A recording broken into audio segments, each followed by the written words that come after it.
Good morning. If you'll turn to John chapter 11, as we prepare to take the Lord's Supper, we're going to think about God's perfect answer to our pain. Jesus was really good friends with a family in Scripture, with Mary and Martha and Lazarus.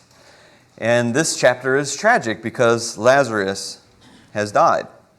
And so, in chapter 11, verses 20 to 22, it says in verse 20, Martha, therefore, when she heard that Jesus was coming, went to meet him. But Mary stayed at the house. And Martha then said to Jesus, Lord, if you had been here, my brother would not have died. Even now I know that whatever you ask of God, God will give you. And Jesus said to her, your brother will rise again. Martha is feeling the pain of living in a sin-cursed world. Her brother Lazarus has just died. She is hurting. She is sad, maybe a little angry and confused. And she makes a statement to Jesus that represents something that most humans have felt throughout all of history. And that is, God, if you were here, this horrible tragedy would have been avoided. It would not have happened. Now, her statement is at least rooted in faith. She believes that Jesus could have actually kept her brother from dying. But her statement is based on the false assumption that if Jesus had been there, that he would have stopped Lazarus from dying. And she wasn't the only one operating under that assumption. Look in verses 36 and 37. The Jews were saying, see how he loved him. But some of them said, could not this man who opened the eyes of the blind man have kept this man also from dying? So they're assuming also that if Jesus really loved Lazarus, he would have stopped this from happening. It's the same assumption that has been made by people since the dawn of time, and we still do it today. We assume that if God really cared about us, he would stop the suffering. He would stop the pain. He would stop the tragedy in this world. It's the classic problem of evil, as it's called. The problem of evil argues that if God is all-powerful and yet he does not stop the evil and the pain and the suffering in this world, well, then he must not be all good. But if God is all good and he doesn't stop the pain and evil and tragedy in this world, well, then he must not be all-powerful.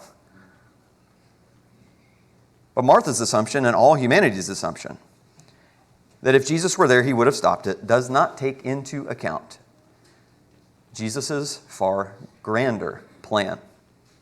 If Jesus had been there, he would not have stopped Lazarus from dying. And we know that because the text tells us Jesus purposely avoided being there because he planned not to stop Lazarus from dying. Earlier in the chapter, verses 3 through 6, the sisters sent word to him saying, Lord, behold, he whom you love is sick. But when Jesus heard this, he said, this sickness is not to end in death, but for the glory of God, so that the Son of God may be glorified by it. And now Jesus loved Martha and her sister and Lazarus. So when he heard that he was sick, he then stayed 2 days longer in the place where he was. So even though Jesus knew Lazarus was sick, and even though Jesus loved Lazarus, he waited 2 more days on purpose to wait until Lazarus died. Martha assumed that Jesus would have healed her sick brother because he loved Lazarus. But actually the text says because Jesus loved Lazarus, he let him die. Why? So that his grander plan could be accomplished. Specifically in verse 4, so that the Son of God may be glorified by it. Now, on the surface, that sounds selfish. I'm going to let Lazarus die so that I can be glorified. But it's not selfish at all because Lazarus is going to benefit directly from Jesus' glorification in a couple ways. Number one, he is, at the end of this chapter, going to raise Lazarus from the dead. He is going to save Lazarus from the tomb. And when he does so, people will praise him and they'll appreciate the full weight and the glory and the magnitude of who he is. And Jesus will be glorified by this amazing miracle. But I don't think that's all Jesus meant by the Son of God being glorified by this. And that's because in John's Gospel, Jesus being glorified ultimately meant going to the cross. Which is why if you look in chapter 12, in let's look in verse 23. Chapter 12, 23, Jesus answered them saying, "The hour has come for the Son of Man to be glorified." And then in verse 27, he laments this hour. He says, "Now my soul has become troubled. And what shall I say? Father, save me from this hour. But for this purpose I came to this hour." So Jesus is deeply troubled, and all his emotions are agitated because the hour of his glorification has come. Now, you'd think that'd be a good thing, right? Your hour of glorification, that sounds amazing. Okay, but Jesus knows the hour he's talking about is the hour of his death, because the cross is the path to his glorification. And here's my question. Why, in chapter 12, had the hour of his glorification finally arrived? It is directly because he raised Lazarus from the dead. Because right after this miracle, look back in chapter 11, right after this miracle, look in verses 47 and 48. John 11, 47, 48. "Therefore the chief priests and the Pharisees convened a council, and they were saying, 'What are we doing? For this man is performing many signs. If we let him go on like this, all men will believe in him, and the Romans will come and take away our place in our nation.'" And then look in verse 53. "So from that day on, they planned together to kill him." When Jesus said he would be glorified by raising Lazarus from the dead, he ultimately meant that he's going to go to the cross for this. He knew that he and Lazarus were going to trade places in the grave. In order for Lazarus to come out of the tomb, Jesus knew he would have to go in. And in this account in John 11, in the pain of Martha and Mary and the raising of Lazarus, God gives us the perfect answer for our pain. And you know, that's a really tall order, because when somebody is in pain, when they are experiencing tragedy, it is near impossible to find the perfect answer for that. You're searching for words, but you know, words sometimes just don't help. And in fact, if you use the wrong words, they can just hurt and make the situation worse. But on the other hand, okay, you know, I should just stay silent, and that's good, but only for a while. Because I know if I stay silent and I say nothing to this person forever, well, that's not going to be helpful either. Eventually, there has to be something said. So the perfect answer always seems out of reach. Likewise, if God were to look upon our suffering and tragedies in this life and say, well, I'm just going to give them words. I'm going to give them a speech from heaven about all the intricacies of evil and sin in this world and what Satan's doing and our free will choices and all that, that would be of very small comfort. And those words wouldn't take our pain away. If, on the other hand, God just stayed silent and he said absolutely nothing about any of the suffering that we go through in this life, that too would be cold and callous and would offer us no hope whatsoever. Yet in Jesus, God gives us the perfect answer for our pain in several ways. First of all, Jesus reminds us God has the power and the plan to reverse it all someday. So in verse 23, back in chapter 11, verse 23, Jesus said to Martha, your brother will rise again.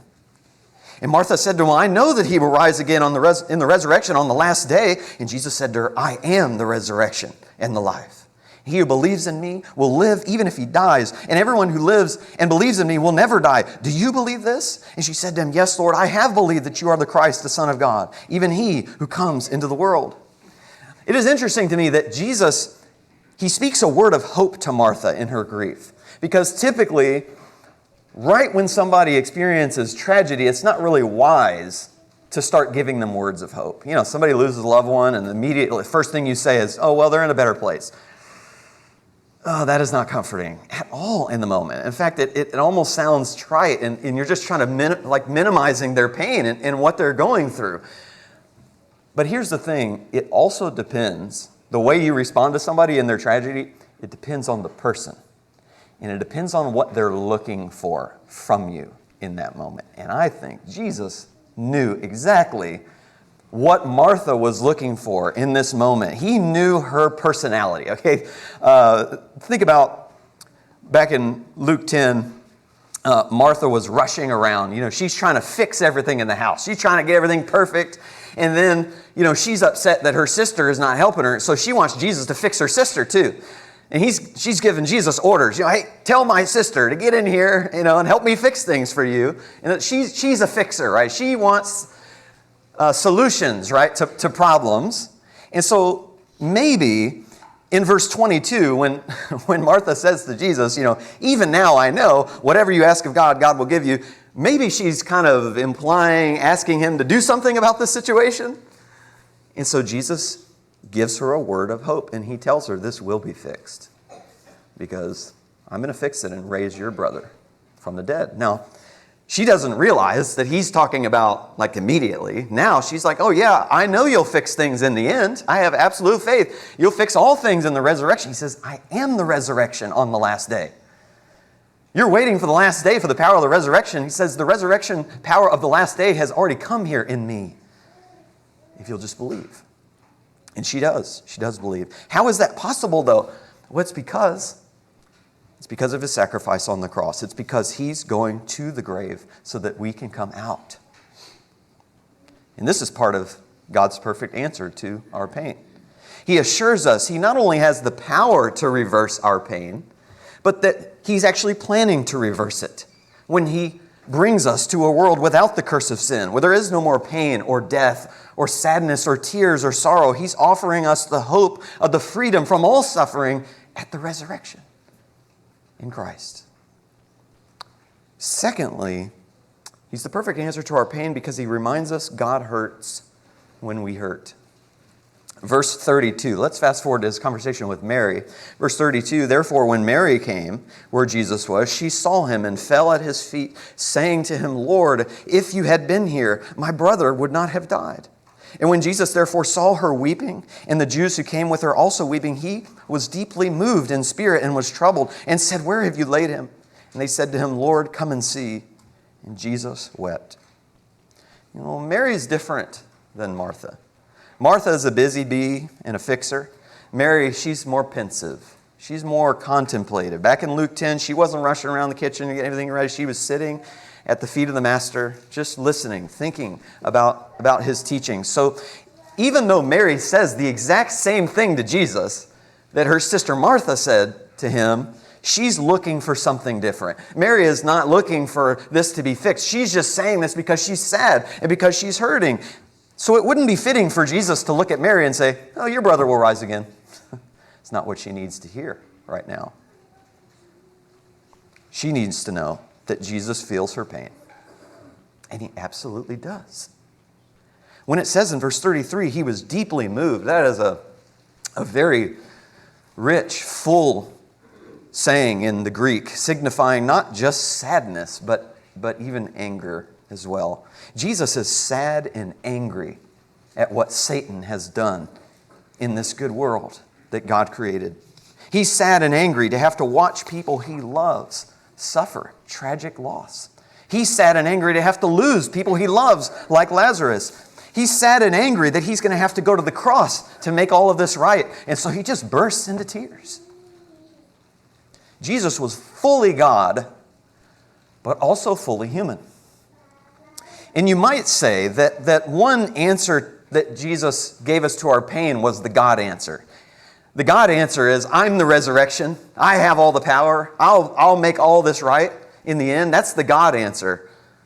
But then here he gives the human answer, which is Jesus sitting with Mary weeping in acknowledgement that it is hard and it stinks sometimes to live in this sin-cursed world. In Jesus, and I don't mean this to be corny in any way. I mean this sincerely. We have the God answer. We have the hope, but then we also have the hug, the human answer. We have the hope of a divinely powerful God who's holy and can reverse all of this, but then we also have a hug from a person, from a human being who knows what it's like to be us. And then finally, Jesus came to experience fully the worst pain that this world has to offer. Someone, might say, okay, that's great. Jesus offers us words of hope. He even hurts when we hurt, but it's still so unfair that there's so much suffering in this world and pain, especially when tragedies happen to innocent people, we'll cry. Well, it's hard to give a perfect answer to that, too. Because if God were to simply speak from heaven and just tell us, look, I didn't design this world with all this pain and suffering. That wasn't me. That wasn't my intention. You all did that. It was your sin that brought the curse into this world and messed everything up. Well, that'd sound pretty harsh. It'd be true. It would be all true. But it'd be kind of harsh. It'd be kind of callous, especially toward those who are actually innocent, like children who suffer in this world. But in Jesus, God gives us the perfect answer. Because by going to the cross, Jesus does make it clear that we are indeed not innocent. That we are horribly at fault for the curse of sin in this world because of our sin. But it's not harsh or callous. Because instead of just blaming us and saying, so suck it up and deal with it, it's your fault, He gives us His life to save us. So, last reading this morning, verse 38 to 44. 38, so Jesus, again being deeply moved within, He came to the tomb, and now it was a cave, and a stone was lying against it. And Jesus said, remove the stone. And Martha, the sister of the deceased, said to Him, Lord, by this time there will be a stench, for he's been dead 4 days. And Jesus said to her, did I not say to you that if you believe, you will see the glory of God? So they removed the stone. And then Jesus raised His eyes and said, Father, I thank You that You have heard me. And I knew that You always hear me. But because of the people standing around, I said it so that they may believe that You sent me. And when He said these things, He cried out with a loud voice, Lazarus, come forth. And the man who had died came forth, bound hand and foot with wrappings, and his face was wrapped around with a cloth. And Jesus said to them, unbind him and let him go. You know, Jesus could have said, you all know this is all of humanity's fault, that Lazarus is dead.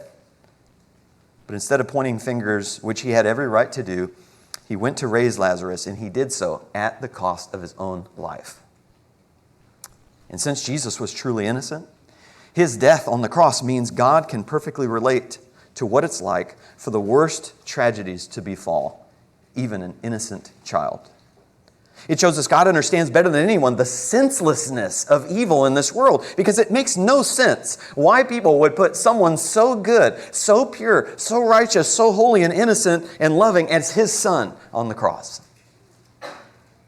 So we may face terrible tragedies in this life. We may lose the people that we love. And we might be tempted to assume, like Martha and so many others, that if God really loved us, He would have stopped it from happening. But it may be that God didn't stop it because He does love you and has a much grander plan in mind, that we would look to Jesus, the perfect answer to our pain. Because in Jesus, God weeps with us. He hugs us. He puts His arm around us in our pain. But then also in Jesus, He gives us words of comfort and glorious hope of a pain-free eternity. And then in Jesus, we see that although our suffering is the fault of our sin and was never God's intentions for us, He loved us so much that God refused to intervene and stop the death of His innocent Son from taking place. He refused to stop His Son from going into the grave so that we could come out. So as we partake of the Lord's Supper, may these emblems be a powerful reminder of Jesus, the perfect answer to our pain.